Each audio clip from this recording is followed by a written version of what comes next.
네, 우리 찬양대가 열악한 환경에서도 좋은 찬양을 부르기 위하여 참 많이 열심히 노력하고 있습니다. 우리 앞에 앉아 불렀던 찬양팀도 그렇고 찬양대도 그렇고 우리 교회 찬양이 참 좋습니다. 그분들이 우리 감사의 박수를 한번 치고 말씀을 나눌까요? 고맙습니다. 네. 오늘도 살아계신 하나님 앞에 나오셔서 영과 진리로 예배를 드리시고 우리 영혼을 살리는 생명의 말씀에 영혼의 귀를 기울이시는 사랑하는 성도 여러분들 가운데 우리의 좋으신 하나님만이 공급하실 수 있는 거룩한 생기가 저와 여러분들 심령에 넘쳐나시길 말씀이 육신이 되어 우리 가운데 거하시는 주님의 이름으로 축원합니다. 오늘 말씀을 나누면서 몇 가지 이야기들을 여러분들과 먼저 나누려고 합니다. 그 이야기의 당사자들이 이 자리에 계시기도 합니다. 그분들뿐만 아니고 이 이야기를 듣는 성도 여러분들 모두가 다 제 의도를 잘 이해하셔서 너그럽게 이해해 주시리라 생각을 합니다. 지난 주일 어떤 분을 만났습니다. 그런데 그분이 최근에 직장을 다니기 시작했다는 겁니다. 그런데 그 직장에 가서 어떤 분을 만났는데 그분이 우리 집사님에게 그런 얘기를 하더래요. 그 집사님을 통해서 그리고 또 다른 우리 교회 다니고 있는 집사님을 통해서 교회에 대한 자기 이해가 많이 달라지고 변화되기 시작했다. 그런 얘기를 하더랍니다. 전에는 교회에 대하여 부정적이었는데 긍정적으로 바뀌었고 전에는 교회에 대하여 비호감이었는데 교회가 비호감이었는데 이제는 호감이 되었다. 이런 식으로 아마 얘기를 했던 것 같습니다. 그 얘기를 들으면서 집사님이 직장을 통하여 선한 영향력을 끼치고 있구나 하는 생각이 들어서 그 두 분 집사님이 얼마나 감사하고 고마웠는지 모릅니다. 또 다른 이야기들입니다. 여러분들이 잘 아시는 것처럼 우리 교회는 어머니 교실이 있습니다. 지난해 10기를 수료했지요. 제가 우리 교회 부임한 지 한 9년째 지금 들어갔으니까 해마다 거의 한 것 같습니다. 이 같은 어머니 교실을 통하여 얼마나 좋은 열매들이 맺고 있는지 아시는 분들은 아실 겁니다. 전혀 예수님을 믿지 않던 분들이 예수님을 믿기 시작했습니다. 본인만 예수님을 믿는 것이 아니라 가족들도 전도를 했습니다. 가족만 전도한 것이 아니고 주변에 있는 이웃들에게도 복음을 전해서 함께 우리 바람반석교회라고 하는 울타리 안에서 신앙생활을 하고 있습니다. 단지 예수님만 믿는 것이 아니라 교회만 다니시는 것이 아니라 세례도 받으셨어요. 그리고 집사님이 되셨습니다. 교회 이곳저곳에서 섬김의 사명들을 잘 감당하고 있는 일꾼들로 성장하셨습니다. 그 중에 두 분을 여러분들에게 소개하려고 합니다. 부모님이 먼저 우리 교회에 등록을 하셨습니다. 결혼하신 따님이 함께 잠깐 살고 계셨는데 그때 등록 신방을 갔어요. 그런데 그 따님 네 분은 교회를 안 다니신대요. 그런데 얼마 지나지 않아서 그 따님이 개설한 어머니 교실에 신청을 했습니다. 어머니 교실을 다니기 시작하더니 얼마 지나지 않아서 교회를 나오기 시작하더라고요. 그런데 교회 나오기 시작하더니 얼마 지나지 않아서 남편이 또 교회를 따라서 나오기 시작했어요. 그래서 두 부부가 세례를 받았습니다. 그리고 집사님이 되어서 지금 얼마나 신앙생활 열심히 하고 있는지 모릅니다. 그런데 그 남편이 우리 교회를 나오면서 참 재미있는 얘기를 하나 하시더라고요. 본인이 교회를 나오게 된 이유에 대한 설명이었습니다. 자기 아내가 교회를 가더니 어머니 교실을 하더니 변화가 있더래요. 전과는 전혀 다른 모습을 보이기 시작하더랍니다. 우리 집사람이 달라졌네. 변화가 일어났네. 교회라는 곳, 좋은 곳이구나. 아마 그런 느낌을 강하게 받았던 것 같습니다. 그래서 아내의 그 같은 변화를 보면서 나도 교회 가야 되겠다. 그래서 교회를 나왔습니다. 교회 오니까 너무 좋거든요. 처음 나오자마자 새벽 기도를 다니기 시작하더라고요. 굉장히 많은 변화가 일어났지요. 그래서 여러분 세례를 받고 그리고 집사님이 되어서 신앙생활을 하고 있다는 얘기입니다. 아내의 변화가 남편의 영혼을 인도하는 통로가 되었다는 이야기이지요. 또 다른 집사님에 대한 얘기입니다. 불과 몇 년 전입니다. 2, 3년 정도밖에 되지를 않습니다. 교회를 다니지 않는 어떤 분이 우리 교회 집사님으로부터 어머니 교실을 소개받았다고 그럽니다. 그런데 처음에는 강력하게 거부를 하시더래요. 나 안 간다. 나를 전도하려고 그러는 것 아니냐. 교회로 인도하려고 나한테 어머니 교실 하라고 하는 것 아니냐. 그런데 그 전도한 분이 누구냐면은 어머니 일기 교실을 한 분이에요. 어머니 일기 교실을 하면서 우리 교회에 등록을 하셨습니다. 전에도 가끔씩 교회는 나가긴 했지만 본격적인 신앙생활은 우리 교회가 처음이었습니다. 그분도 우리 교회에서 세례를 받았습니다. 그리고 집사님이 되었습니다. 지금 교회 학교에서 얼마나 열심히 봉사를 잘하고 있는지 모릅니다. 그분이 많은 분들을 전도하셨어요. 이분도 그분에게 전도를 이제 받은 것이죠. 나 안 갈 거다. 교회 사는 프로그램 참여 안 할 거다. 이제 이런 식이었던 것 같습니다. 그래서 계속해서 가라. 이제 동생뻘 해당되니까 그렇게 얘기를 했던 것 같아요. 결국에는 그분이 전도를 받은 분이 어머니 교실을 신청했습니다. 조건이 있었습니다. 뭔지 아시겠죠? 교회는 절대로 안 다닌다. 절대로 교회는 안 다닌다 조건을 달고 어머니 교실을 했습니다. 결론부터 말씀을 드리면은 이분이 어머니 교실 마치고 나서부터 교회를 다니기 시작한 거예요. 본인만 교회를 다닌 게 아닙니다. 남편까지 인도해서 함께 부부가 교회를 다니기 시작했어요. 그리고 한날 한시에 우리 교회에서 세례를 부부가 받았습니다. 그리고 올해부터 두 부부가 집사님이 되어서 지금 신앙생활을 아주 힘차게 잘하고 있습니다. 남편에게 선한 영향력을 끼쳤다 그렇게 얘기를 할 수가 있죠. 그런데 재미있는 것은 이분이 주변에 있는 분들을 많이 전도를 했어요. 지난해만 하더라도 이 집사님이 여러 가정을 전도를 했습니다. 그래서 그분들이 지금 신앙생활을 아주 재미있게 잘하고 있습니다. 그 같은 전도 과정에서 일어난 어떤 에피소드 같은 얘기를 제가 전해 들었습니다. 이런 식이었다고 그래요. 어떤 분이 그런 주변에 있는 분들, 동생뻘에 해당되는 분이 우리 교회 집사님한테 이렇게 얘기하시더래요. 아유, 언니 요즘 얼굴 좋아졌어? 무슨 좋은 일 있어? 이제 이렇게 묻는데요. 그러면 우리 교회 집사님이 나 요즘 교회 다녀 그런데요. 나 교회 다니는 여자야. 이런 식으로 반응을 한대요. 그러면 이제 묻지 않겠습니까? 어느 교회 다니냐고. 나 바람반석 교회 다녀. 나 언니 따라 교회 갈래. 그래가지고 이제 전도가 돼서 여러 가정이 이제 함께 신앙생활을 하게 된 것이지요. 이 집사님과 관련해서는 또 다른 간증이 하나 있습니다. 교회를 다니기 시작한 지 얼마 지나지 않아서 가정에 약간 어려움이 있었습니다. 식구 중에 한 사람이 아팠던 거이지요. 그 얘기를 전해두고 제가 가슴이 철렁했습니다. 왜냐하면은 사탄이 장난친다는 느낌을 확 받았거든요. 방금 이제 예수를 믿기 시작하고 교회를 다니기 시작했는데 그런 문제가 생기면 어떤 생각이 드는지 아시죠? 아니 교회 다니면 좋은 일 생긴다더니 복 받는다더니 이런 일이 웬일이야? 나 교회 안 갈래.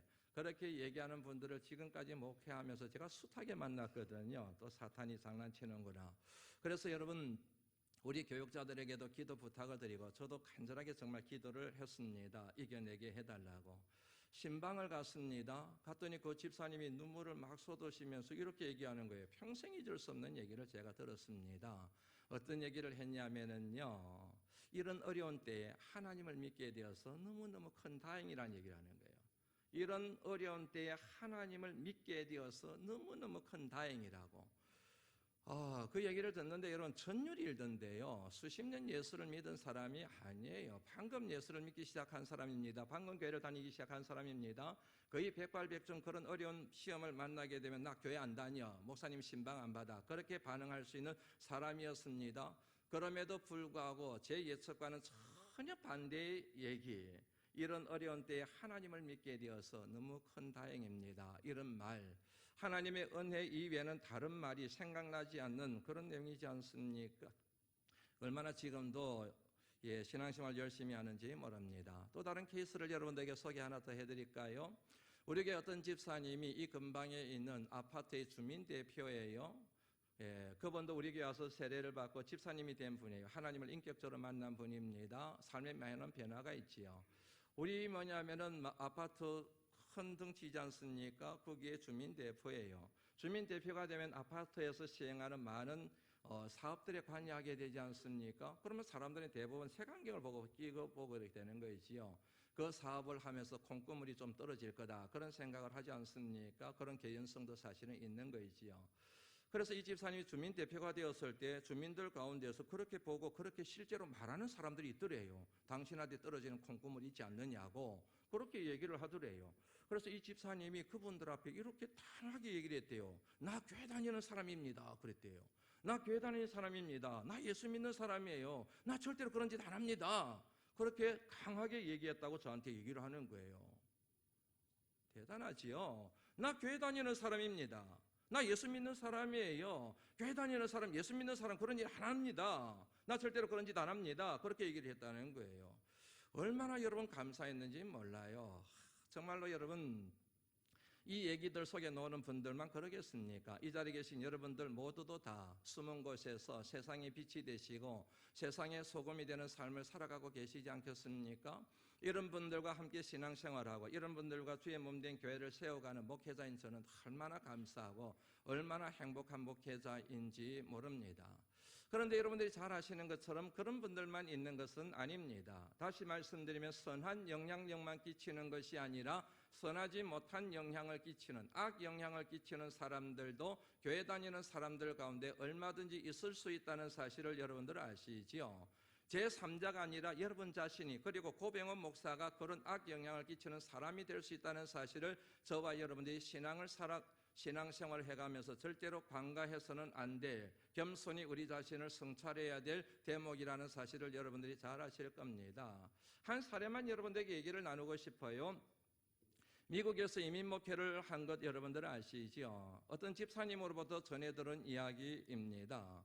이 집사님이 어떤 분에게 전도를 했대요. 그런데 자기는 죽어도, 이게 중요한 표현이에요. 나는 죽어도 교회 안 나간다.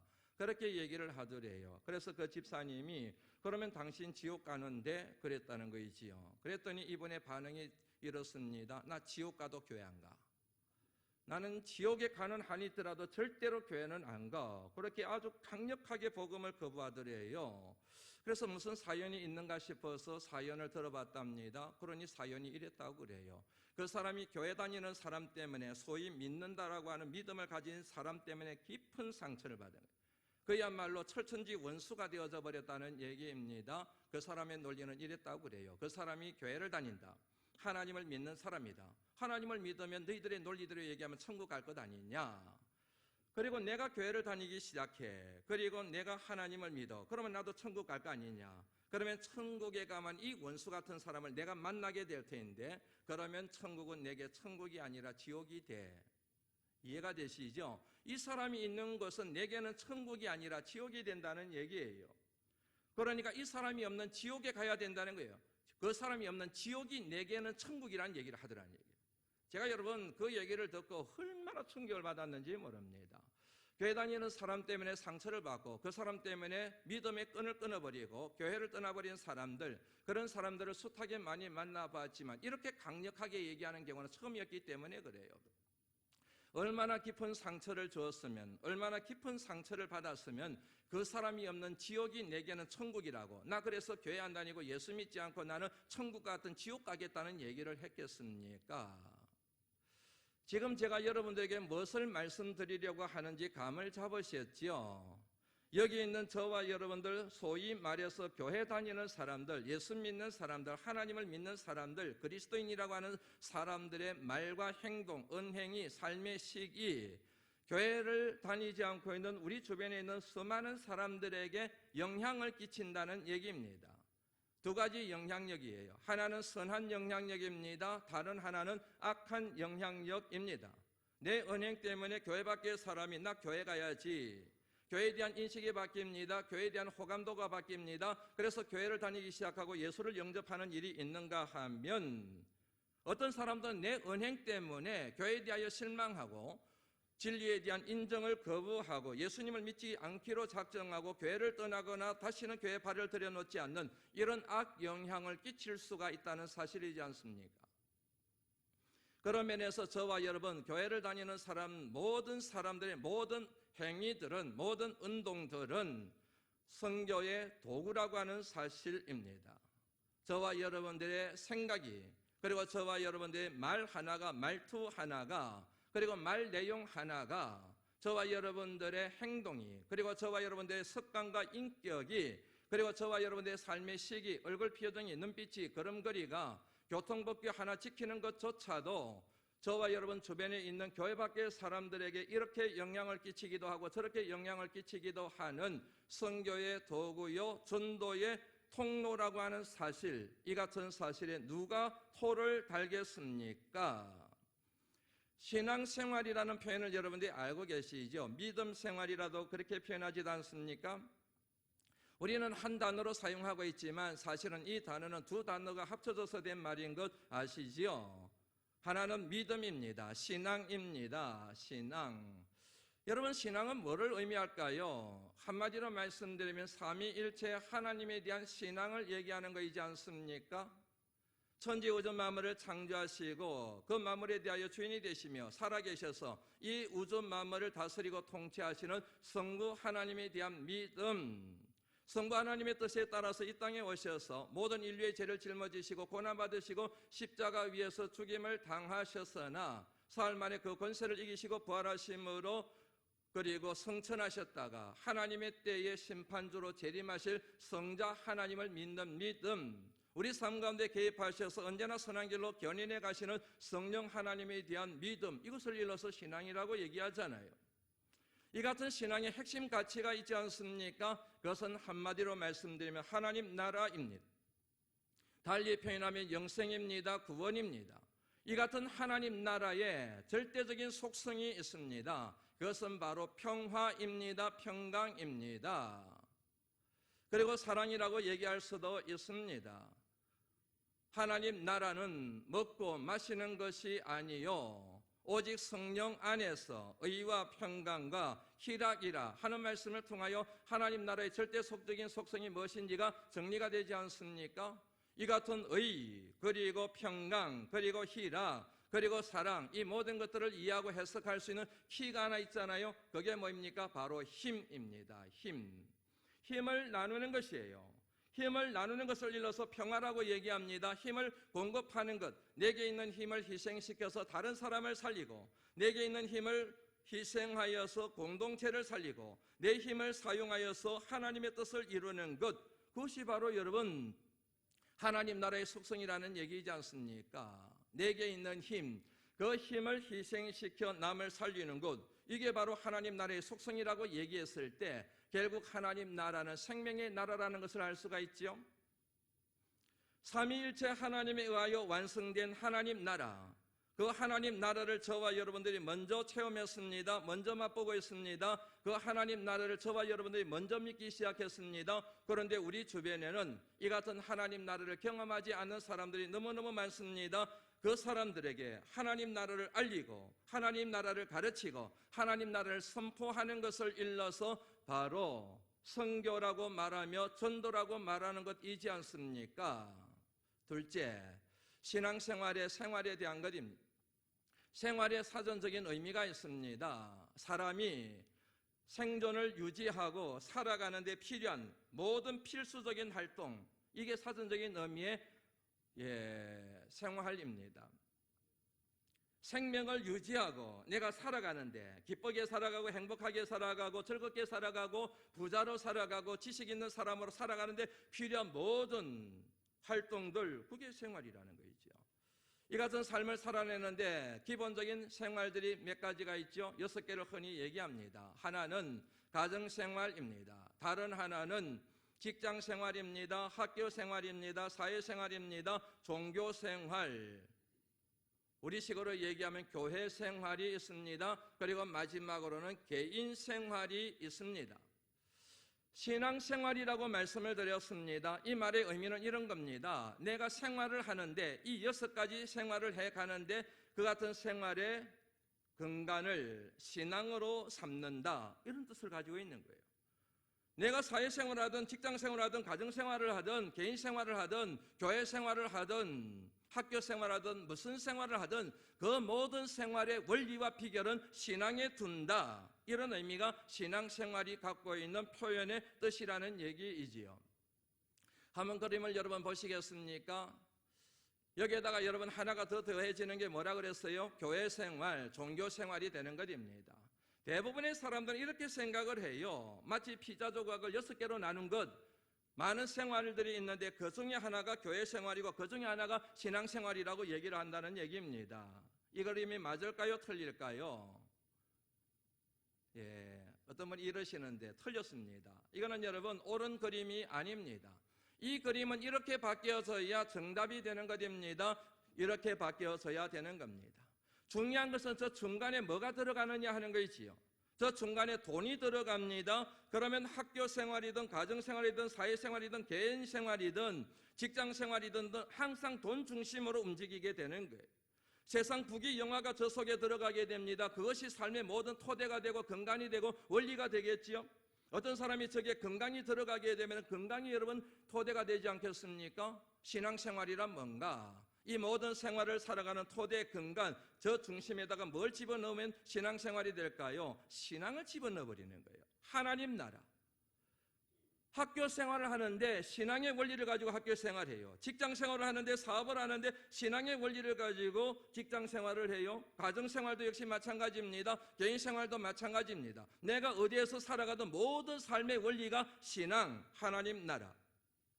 앞서 말씀드린 것처럼 신앙의 핵심 가치는 하나님 나라잖아요.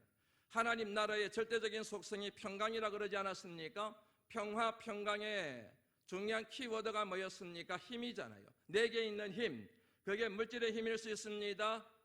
지식의 힘일 수 있습니다. 경험의 힘일 수가 있습니다. 젊음의 힘, 건강의 힘일 수가 있습니다. 시간의 힘일 수가 있습니다. 내게 있던 무슨 힘이든지 간에 그 힘을 가지고 하나님의 뜻을 위하여 사용하는 것. 다시 말씀드리면 섬김의 가치와 나눔의 가치를 실현하는 것. 그것이 바로 믿음이라는 얘기지요. 그래서 가서린이라고 하는 유명한 신학자는 믿음은 나눔이다. 믿음이 뭐냐? 믿음은 나눔이다. 나눔이 믿음이요 믿음이 곧 나눔이라는 그 같은 얘기를 한 것입니다. 오직 의인은 믿음으로 말미암아 살리라. 아멘이시죠? 믿음과 삶은 하나가 되는 거예요. 믿으면 이렇게 살게 됩니다. 이렇게 사는 이유는 믿음에 토하고 있기 때문에 그렇습니다. 믿음에 토한 삶을 살아내는 사람을 일러서 의인이라고 얘기하는 거예요. 그를 일러서 참된 그리스도인이라고 얘기하는 거예요. 그리스도인은 믿음으로 말미암아 살리라. 의인은 믿음으로 말미암아 살리라. 참된 신앙인은 물질로 사는 것이 아니라 이 세상에 썩어질 것들로 사는 것이 아니라 사람의 힘으로 사는 것이 아니라 믿음으로 사는 사람이 참된 그리스도인이요. 그들이 바로 의인이라고 그렇게 그 말씀이 우리에게 선언하고 있지 않습니까? 이런 삶을 살아내실 수 있는 진실한 성도들이 되실 수 있기를 주의 이름으로 축원합니다. 아멘이시죠? 예, 크게 아멘하셔야 됩니다. 여러분 기어 들어가는 소리로 아멘하시면 안 되는 거예요. 오직 의인은 믿음으로 말미암아 살리라. 믿음의 삶으로 말미암아 참된 의인 그리하여 천국 시민이 되시기를 주의 이름으로 축원합니다. 그런데 이게 어려워요. 이게 논리적으로는 이해가 잘 되는데 이런 삶을 살아내는 것은 너무너무 힘이 듭니다. 왜 그런 줄 여러분들 아시죠? 답은 간단합니다. 욕심 때문에 그래요. 욕심. 특별히 이 세상에 대한 욕심, 썩어질 물질에 대한 욕심, 세상 부귀 영화에 대한 이 욕심이 이 믿음을 깨뜨려 버려요. 욕심이 잉태한 적 죄를 낳고 죄가 장성한 적 사망을 낳는다는 말씀, 그 말씀을 여러분 잊어버리시면 안 됩니다. 살았는데 실상은 죽은 것과 마찬가지인 삶을 살아가는 이유가 뭔가? 죄 때문에 그렇잖아요. 왜 죄를 짓습니까? 오늘 우리 집사님이 기도하신 내용 그게 저는 정말 마음에 와닿았어요. 신앙에 대하여 굉장히 잘 정리가 된 도전적인 기도였거든요. 왜 여러분 살았는데 실상은 죽은 것 같은 삶을 살아가고 있습니까? 죄 때문에 그런 거잖아요. 죄의 뿌리가 뭐입니까? 바로 욕심이잖아요. 이 욕심이 한국 교회 안에 들어와서 한국 교회를 얼마나 나쁘게 만들어버리고 교인들을 병들게 만들어버렸는지 모릅니다. 그 실상이 바로 뭔가? 왜곡된 기복신앙이라는 것이 하도 많이 들어서 잘 알고 계시죠? 기복신앙이 아니에요. 왜곡된 기복신앙이에요. 기복신앙은 필요해요. 우리가 복 받기 위해서 하나님을 믿는 것이지 복을 받지 않을 요량이라고 한다면 왜 하나님을 믿습니까? 기복신앙은 잘못된 게 아니에요. 사랑하시는 성도 여러분, 하나님은 저와 여러분들에게 복 주시는 분인 줄로 믿습니다. 그 복을 사모하시며 구하며 살아가시기를 주의 이름으로 도전합니다. 문제는 그 기복신앙이 왜곡되어 있다는 거예요. 왜곡된 기복신앙의 특징이 뭔지 아시죠? 한마디로 말씀드리면 자기 욕심을 채우기 위하여, 자기 욕망을 채우기 위하여, 자기 야망을 이루기 위하여 하나님의 능력을 악용하는 거예요. 왜곡된 기복신앙이란 하나님의 능력을 빌어서 자신의 욕심을 채우는 것을 얘기하는 거예요. 하나님의 뜻에는 관심이 없어요. 하나님의 마음에는 관심이 없어요. 오직 내가 필요로 하는 것은 하나님의 뜻이 아니라 하나님의 능력이에요. 그 하나님의 능력을 가지고 내가 원하는 것을 다 얻는 거예요. 교회를 다니는 것도, 예배를 드리는 것도, 헌금하는 것도, 봉사하는 것도 어떻게 하든지 무당이 신의 마음을 얼르고 달려서 자기가 원하는 것을 빼내듯이 어떻게 하든지 하나님의 마음을 얼르고 달래서 그 하나님의 능력을 내 능력으로 삼아서 내가 원하는 것을 얻을 수 있을 것인가? 그것이 바로 뭐냐면은 왜곡된 기복신앙의 아주 중요한 골자이지 않습니까? 잘 정리가 되었으리라 생각합니다. 그런 면에서 여러분, 기복신앙은 지극히 현세적입니다. 현세적일 수밖에 없습니다. 내세적이지가 않습니다. 천국 죽어봐야 아는 거지 뭐. 그때 가봐야 아는 거지 뭐. 여러분, 의외로 교회 다니는 사람들 가운데 천국을 믿지 않는 사람들이 많아요. 죽어봐야 아는 거지 뭐. 아무리 이 자리에서 천국을 얘기하고 하나님 얘기를 하고 하나님 나라를 얘기하고 영생에 대하여 구원에 대하여 아무리 외쳐도 죽어봐야 아는 거지 뭐. 죽지 않는 이상이 어떻게 알 수 있어? 그렇게 마음의 문을 딱 닫아두고 그 말씀을 듣는 분들이 의외로 많다는 사실을 이 자리에 서서 설교하면 알 수가 있습니다. 하나님 나라, 그건 나중이고 지금 중요한 것은 부귀영화, 당신은 나한테 그것만 주면 돼, 이런 식으로 하나님 앞에 나온다는 얘기지요. 그리고 이 사람들의 특징은 지극히 물질적입니다. 천국, 관심 없습니다. 하나님 나라, 영생 구원 관심 없습니다. 이 세상에서 어떻게 하든지 호의호식하며 부귀영화를 누리는 것, 떵떵거리며 살아가는 것, 좋은 차 타고 다니는 것, 넓은 집에 사는 것, 그것이 초미의 관심사이기 때문에 그렇습니다. 그래서 이들은 영적이지가 않습니다. 신령한 것에 대해서는 관심이 없습니다. 그리고 이들은 극단적으로 신비적입니다. 개꿈을 꾸고 난데 그게 하나님의 뜻이라고 생각을 합니다. 이 예언의 말씀을 읽는 자들과 듣는 자들과 그 가운데 기록한 것을 지키는 자들이 복이 있다는 말씀을 거부합니다. 하나님 말씀을 가까이 하질 않아요. 그리고 뭐냐면은 자기가 꾸는 꿈, 자기가 생각하는 어떤 신비적인 환상, 거기에 매달려서 인생을 살아가는 우를 범하고 있다는 얘기입니다. 여러분, 말씀을 드립니다. 현세적인 거 필요합니다. 물질도 필요합니다. 그리고 이 세상을 살아갈 때 여러분, 우리 믿음의 사람들에게 기독교가 갖고 있는 신비가 얼마나 필요한지 모릅니다. 문제는 그것에 왜곡되어 있다는 얘기입니다. 극단적으로 치우치고 있다는 얘기입니다. 말씀 안에서 신비를 이해하고 해석하고 말씀에 가지고 신비로운 세계를 상상하고 거룩한 상상력에 사로잡혀 살아가는 것은 얼마나 큰 복인데요. 말씀이 없는 신비, 이거는 극단적인 신비이고 우리의 영혼을 파괴하는 엉뚱한 신비가 될 가능성이 높다는 사실을 잊어버리시면 안 됩니다. 그 다음에 마지막 특징은 지극히 개인적입니다. 나만 잘 먹고 잘 살면 되는 거예요. 남이 어떻게 되든 상관없어요. 공동체가 어떻게 되든 상관이 없어요. 개인의 가치를 소중히 여기고 공동체의 가치에 대해서는 절대적으로 무관심한 경향을 보이는 것이 이 같은 왜곡된 기복신앙에 찌들어 있는 사람들에게 나타나는 특징입니다. 다시 한번 말씀드립니다. 이들은 여러분 결국 자신의 욕망을 채우기 위하여 기독교 신앙이라고 하는 하나의 수단으로 이용하고 있을 뿐이란 얘기입니다. 이들은 여러분 자신의 욕망을 채우기 위하여 수단과 방법을 가리지를 않습니다. 그 수단과 방법 중에 하나가 기독교 신앙이라는 얘기예요. 하나님이라는 얘기예요. 그래서 이런 사람들은 여러분 교회만 오는 것이 아니고 자녀들 결혼시킬 때, 이사를 갈 때 점장이한테 찾아가는 경향이 있어요. 길리를 따집니다. 점쟁이였다가 기독교로 개종한 사람이 있어요. 그 사람의 여러분 간증을 한번 들어보신 적이 있는지요? 그분의 책을 보면은 여러분 심지어는 목회자들도, 개척하는 목회자들도 점쟁이한테 길이를 하고 그리고 장소를 여러분 낙점을 받는다고 그래요.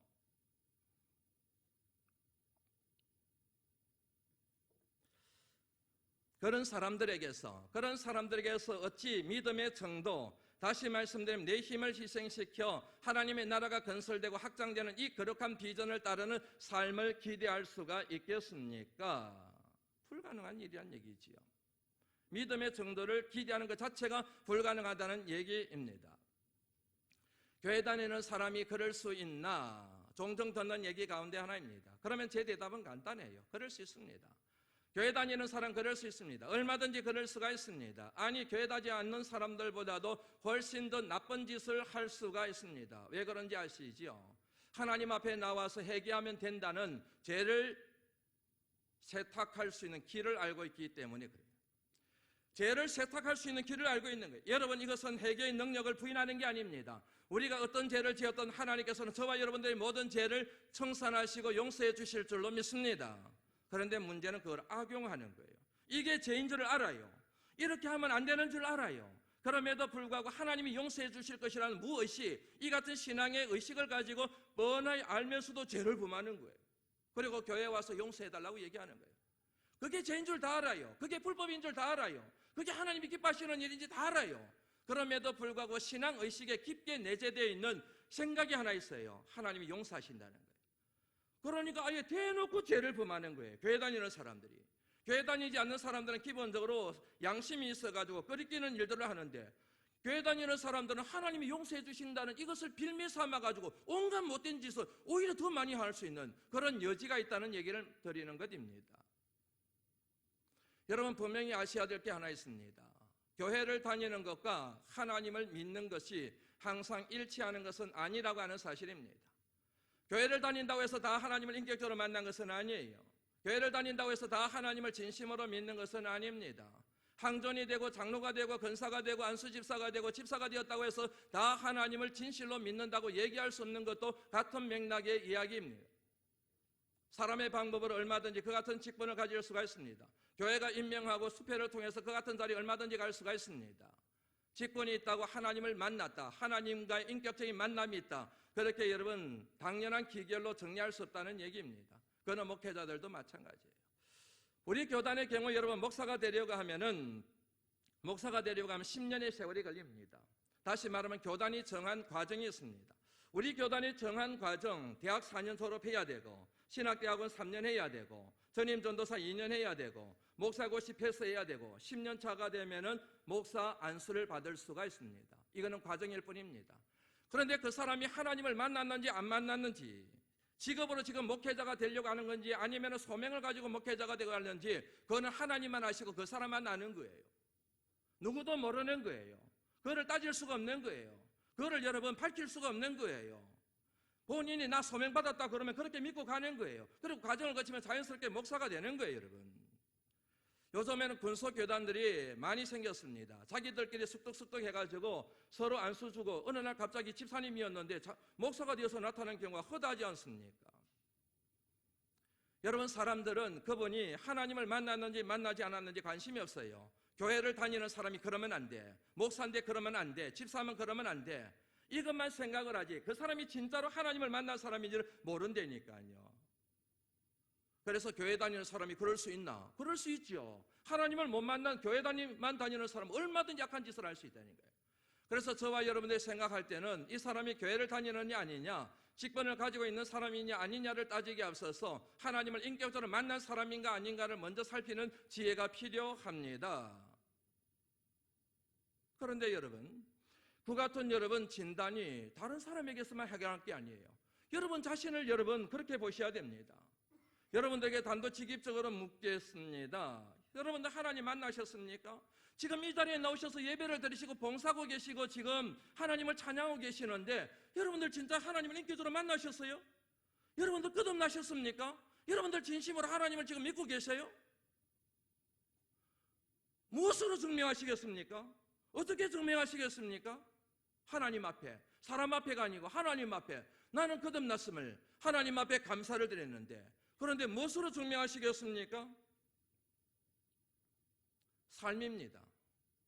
은행입니다. 그런 점 믿음, 소망, 사랑 이 세 가지는 항상 있을 것인데 그 중에 제일은 사랑이라. 믿음, 소망, 사랑 이 세 가지는 항상 있습니다. 믿음의 열매가 무엇입니까? 소망이에요. 믿음을 가진 사람은 이 세상에 서도질 것들에 희망을 두지 않습니다. 영원한 하나님 나라의 소망을 두며 살아가게 되어져 있습니다.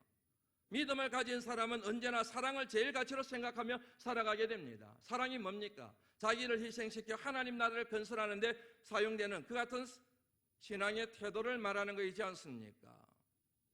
소망이 어디에 있느냐, 그리고 사랑이 있느냐 없느냐를 통해서 내 믿음의 정도를 가늠할 수 있다는 그런 말씀을 여러분들에게 드리는 것입니다. 믿음 생활이라는 표현을 여러분들에게 사용했습니다.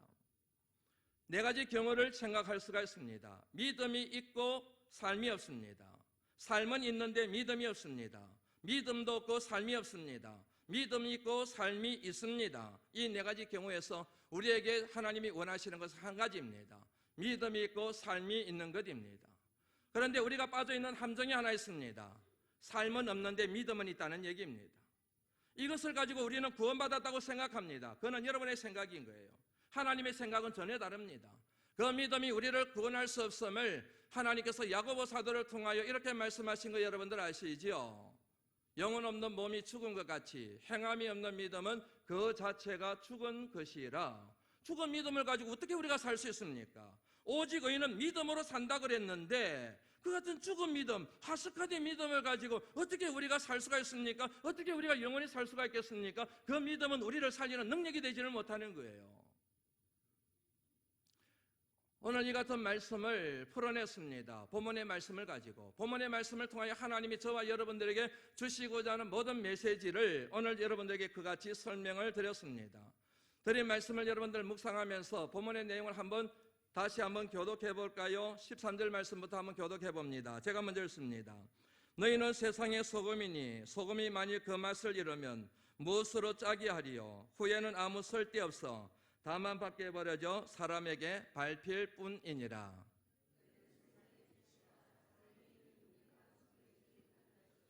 사람이 등불을 켜서 말 아래에 두지 아니하고 등경 위에 두나니 이러므로 집안 모든 사람에게 빛이 느니라.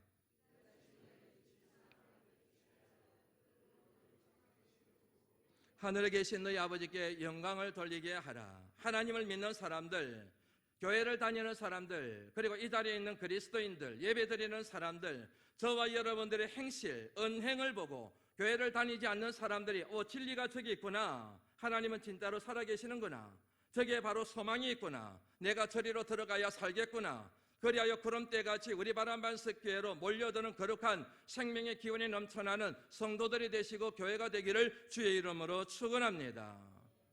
사람의 인위적인 방법으로 각종 선물 공세를 하여 전도하는 이 같은 더러운 전략을 청산하고 오직 복음의 정신 하나, 그것만 가지고 거룩한 하나님의 교회로서의 면모를 지켜나가는 일에 저와 여러분들이 헌신이 필요하다는 사실을 마음에 새기시기를 주의 이름으로 축원합니다.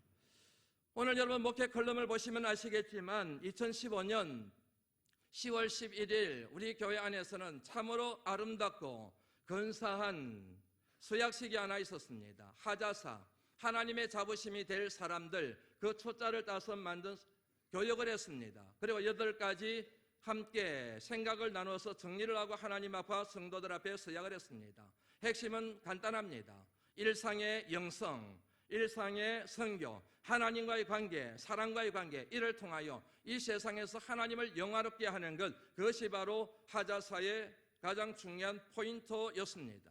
감사하게도 28명이 그때 훈련을 받고 하나님 앞에 서약을 했습니다. 그 내용을 요약하여 정리한 것이 오늘 주보에 나오는 내용들입니다. 한번 여러분들 보시겠습니까? 주보의 내용을 한번 보시지요. 주보의 광고란의 밑에 보면은 2020년 일상의 영성 하나님과 함께, 일상의 선교 이웃과 함께라는 내용이 나옵니다. 일상의 영성 하나님의 뜻을 알기 위해 성경을 필사하고, 그리고 성경을 통독하고, 성경을 암송하고, 매일 큐티를 하고, 쉬지 않고 기도하기 5가지 안을 여러분들에게 제안을 해드렸습니다. 이를 통하여 우리는 하나님의 뜻을 알 수 있습니다. 하나님의 자녀로 살아갈 수 있는 모든 권세를 공급받을 수가 있기 때문입니다. 그리고 두 번째, 일상의 선교입니다. 이웃과 함께입니다. 이웃을 축복하기 위하여 5가지를 여러분들에게 제안을 해드렸습니다. 첫째, 한번 같이 읽어볼까요? 읽습니다. 시작. 평화와 사랑으로 대하기. 다시 한번 읽을까요? 큰 목소리로 한번 읽어보지요. 시작. 정직과 평화와 사랑으로 대하기. 그 다음에요. 그 다음에요. 그 다음에요. 그 다음에요. 아멘. 이제 말씀을 마무리하려고 합니다. 지난 주일 오후 찬양 예배를 드리는데 찬양팀의 선곡이 항상 저는 좋습니다. 그런데 지난 주일날 오후 찬양 예배 찬양을 부르는데 이 찬양 제 마음에 확 꽂혀버렸습니다. 교회여 일어나라. 이 찬양의 가사가 너무너무 저한테는 하나님의 마치 천둥 소리같이 마음에 확 살아났습니다. 교회여 일어나라. 교회여 일어나라. 가사 한마디 한마디가 얼마나 좋았는지 모릅니다. 그 가사 내용 가운데 이런 내용이 나옵니다. 교회여 일어나라. 주께서 보내시니 우리를 보내신 삶의 자리에서 교회여 일어나라. 우린 세상의 빛, 어둠을 밝히는 하나님의 편지, 주를 나타내는 주의 교회를 통해 우리를 통해 세상이 주를 보리라. 노래하라 아버지의 사랑을, 노래하라 아버지의 크심을. 이 삶의 노래로, 입술의 노래가 아니라 삶의 노래로, 제가 가장 좋아하는 편입니다. 삶의 노래로 주님을 나타내라. 교회여 일어나라. 얼마나 이 찬양 가사가 좋았는지 모릅니다. 지난 일주일 동안 피정의 시간을 보내면서 이 말씀과 하나님과 실험을 했습니다. 정말 하나님께서 다시 한번 우리에게 기회를 주시는구나. 오늘 말씀을 통하여 하나님이 저와 여러분들 공박하시는 것이 아니라 다시 한번 고목사에 일어나라. 그리고 파란반석교회에 일어나라. 그리고 교회로 살아가야 될 이 자리에 계신 여와 여러분들 모두를 향하여 일어나라. 교회여 일어나라. 하나님이 그렇게 강력하게 도전하시며 새로운 기회를 주신다는 사실을 깨닫게 되었습니다. 사랑하는 성도 여러분, 일어서시기를 주의 이름으로 축원합니다. 더 이상 여러분 좌절하지 마시고 세속화된 그 자리에서 벌떡 일어나서 복음의 본질을 붙들고 주님이 가라고 하신 그곳으로 뚜벅뚜벅 힘차게 걸어가시고 다른 박질하시는 주의 강한 용사들이 되시기를 주의 이름으로 축원합니다. 그래서 오늘 찬양팀에게 제가 부탁을 드렸어요. 이 찬양을 좀 나오시겠습니다. 불러달라고. 아시는 분들은 여러분 함께 부르면 좋겠습니다. 교회여 일어나라.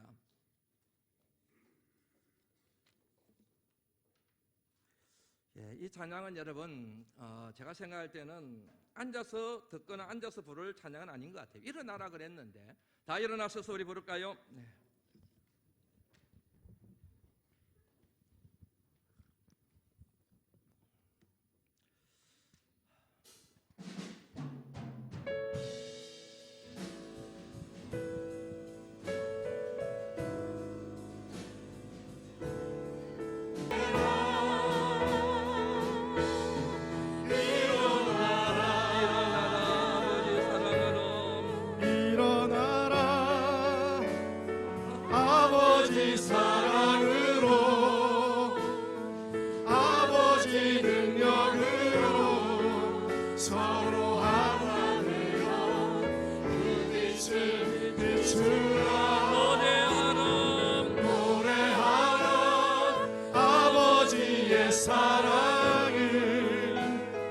아버지의 크신 삶의 노래로 주님을 나타내라.